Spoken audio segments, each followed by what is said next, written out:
बिस्मिल्लाहिर्रहमानिर्रहीम। अस्सलाम वालेकुम। उम्मीद है आप लोग सब खैरियत से होंगे।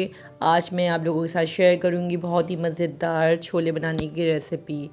ये काले छोले बहुत ज़ायकेदार बनते हैं। ये इसकी रेसिपी आपके साथ शेयर करूंगी। आप लोग वीडियो को पूरी वॉच कीजिएगा, कुछ भी आप लोगों से मिस नहीं हो जाए। आइए इसको बनाना अब स्टार्ट करते हैं। यहाँ पर छोले बनाने के लिए सबसे पहले हमने छोलों को बॉईल होने के लिए रख दिया है। खाने का सोडा डाल के तकरीबन 1 टीस्पून खाने का सोडा इसमें शामिल किया है हमने, और ये यहाँ पर एक तरफ बॉईल हो रहे हैं जब तक हमने मसाला इसके रेडी करके रख लिए हैं जो इसमें हम शामिल करेंगे।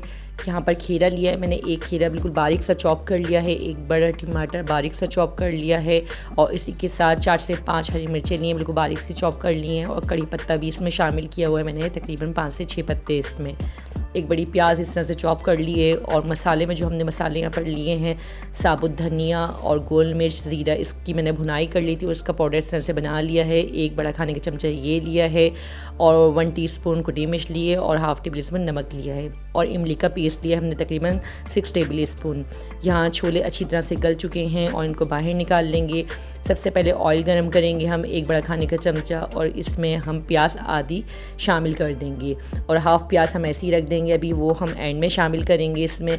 यहाँ पर इसको बिल्कुल लाइट पिंक होने तक फ्राई करेंगे, ज़्यादा देर फ्राई नहीं करेंगे हमें इसको, थोड़ी सी हमने इसमें पिंक पना से लेकर आना है।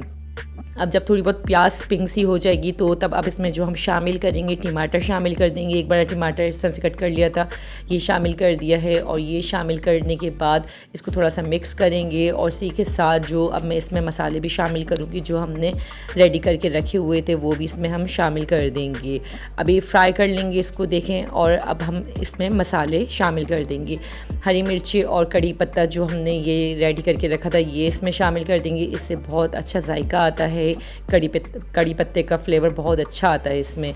तो ये आप बिल्कुल भी मिस नहीं कीजिएगा, ये ज़रूर शामिल कीजिएगा इसमें। ये शामिल करने के बाद अब हम इसमें जो शामिल करेंगे ये मसाला शामिल कर देंगे जो हमने घर का रेडी करके रखा हुआ था। इसकी रेसिपी आप लोगों को मेरे डिस्क्रिप्शन में भी मिल जाएगी।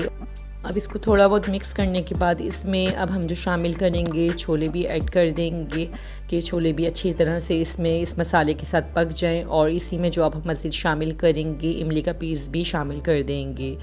यहाँ पर इमली का पेस्ट भी हमने शामिल कर दिया है, और अब इसको अच्छी तरह से मिक्स कर लेंगे, और जब तक इसको पकाएंगे, जब तक इसकी भुनाई करेंगे, जब तक इसका ये पानी जो है खुश्क नहीं हो जाता है और टमाटर भी थोड़े बहुत इसमें गल नहीं जाते हैं। इसको जब तक मैं मिक्स करूँगी वो मैं आपको चेक करवाती हूँ जैसे ही इसकी भुनाई अच्छी तरह से कंप्लीट हो जाएगी। ये देखिए इसकी भुनाई तकरीबन अच्छी तरह से कंप्लीट हो चुकी है, और पानी भी इसका तकरीबन खुश्क हो चुका है। कितने अच्छे मज़ेदार ये छोले रेडी हुए हैं। अब लास्ट में जो अब हम इसमें ऐड करेंगे प्याज जो हमने हाफ़ बचा के रख ली थी ये इसमें शामिल कर देंगे, और इसी के साथ इसमें अब हम खीरा भी शामिल कर देंगे। हम लास्ट में यूँ शामिल करते हैं, थोड़ा मज़ेदार सा लुक आता है इसका, खाने में बहुत अच्छा क्रंची सा आता है, इसीलिए मैंने ये थोड़े बहुत लास्ट में इसमें शामिल किया है। अब इसको मिक्स कर लेंगे अच्छी तरह से, और मिक्स करने के बाद ये बिल्कुल रेडी हो चुके हैं। आप लोग इसको ज़रूर ट्राई कीजिएगा बनाकर। चूल्हे की फ्लेम को अब हम ऑफ़ कर देंगे, इसको मिक्स कर लेंगे अच्छी तरह से। आप लोग देख सकते हैं कि कितने ज़ायकेदार ये बनकर रेडी हुए हैं। आप लोग इसको ज़रूर ट्राई कीजिए। अगर आप लोग मेरे चैनल पर न्यू हैं तो मेरे चैनल को ज़रूर सब्सक्राइब कीजिए। उम्मीद है आप लोग को मेरी रेसिपी ज़रूर पसंद आई होगी। अब मिलते हैं आपसे न्यू वीडियो में न्यू रेसिपी के साथ। जब तक अपना ख्याल रखिएगा। अल्लाह हाफिज़।